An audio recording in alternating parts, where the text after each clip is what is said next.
10 अगस्त 2025 रविवार का पंचांग। तिथि चंद्र दिवस। तिथि वो चंद्र दिवस है जो सूर्य और चंद्रमा के बीच की दूरी से तय होता है। हर तिथि का अपना एक विशेष स्वभाव और ऊर्जा होती है। प्रतिपदा ये कृष्ण पक्ष की पहली तिथि है जो 10 अगस्त को सुबह 11:21 बजे तक रहेगी। ये तिथि एक नई शुरुआत का प्रतीक है जो नए मास भाद्रपद के आरंभ का संकेत देती है। इस समय में धार्मिक अनुष्ठान और किसी भी नए कार्य की नींव रखना बहुत शुभ होता है। द्वितीया ये सुबह 11:21 बजे के बाद शुरू होगी। द्वितीया तिथि स्थिरता और संबंधों का प्रतीक मानी जाती है। ये ग्रह प्रवेश, विवाह और नए संबंधों की स्थापना के लिए उत्तम है। नक्षत्र तारामंडल। नक्षत्र ब्रह्मांड में तारों के समूह है जिनका प्रभाव दिन के स्वभाव पर पड़ता है। धनिष्ठा नक्षत्र यह 23वां नक्षत्र है जो दोपहर 1:52 तक रहेगा।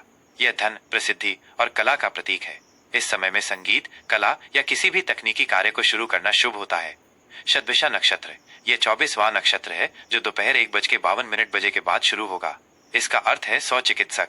यह नक्षत्र स्वास्थ्य लाभ, आत्मचिंतन और ध्यान के लिए बहुत अच्छा माना जाता है। योग सूर्य चंद्र का संयोजन। योग सूर्य और चंद्रमा की विशेष स्थिति से बनते हैं और दिन के शुभ अशुभ फल को तय करते हैं। सौभाग्य योग यह दोपहर 2:45 तक रहेगा। यह योग सौभाग्य, प्रेम और समृद्धि लाता है। इस समय में विवाह संबंधी बातचीत या रिश्तों से जुड़े कार्य करना शुभ होता है। शोभन योग यह दोपहर 2:45 के बाद शुरू होगा। इसका अर्थ सुंदरता और शुभता है। यह यात्रा और रचनात्मक कार्यों की शुरुआत के लिए उत्तम है। करण तिथि का आधा हिस्सा। करण तिथि का आधा भाग होता है और यह दिन के कर्म फल को प्रभावित करता है। कौलव करण यह सुबह 11:21 तक रहेगा। यह सामाजिक मेलजोल और सहयोग के लिए शुभ है। तैतिल करण यह सुबह 11:21 से रात 11:45 तक रहेगा।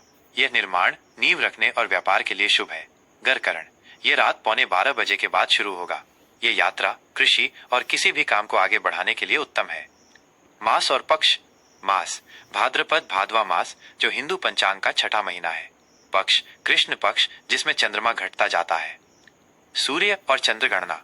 सूर्योदय सुबह 5:48 सूर्यास्त शाम 7:05 चंद्रमा की स्थिति पूरे दिन कुंभ राशि में रहेगा। शुभ और अशुभ मुहूर्त। मुहूर्त वह समय अवधि है जो किसी भी कार्य को शुरू करने के लिए सबसे उपयुक्त मानी जाती है। शुभ मुहूर्त उत्तम समय। ब्रह्म मुहूर्त सुबह 4:22 से 5:05 तक। यह दिन का सबसे पवित्र समय है जो पूजा और ध्यान के लिए सर्वोत्तम माना जाता है। अभिजीत मुहूर्त दोपहर 12 से 12:53 तक। यह दिन का सबसे शुभ मुहूर्त है जो हर बाधा को दूर करता है। अमृत काल सुबह 9:33 से 11:03 तक। इस समय में किए गए कार्य लंबे समय तक शुभ फल देते हैं। अशुभ मुहूर्त, अशुभ समय। राहु काल शाम 5:25 से 7:05 तक। इस समय कोई भी नया या शुभ कार्य शुरू नहीं करना चाहिए। यमगंड दोपहर 12:20 से 1:58 तक। इस समय महत्वपूर्ण निर्णय लेने से बचना चाहिए।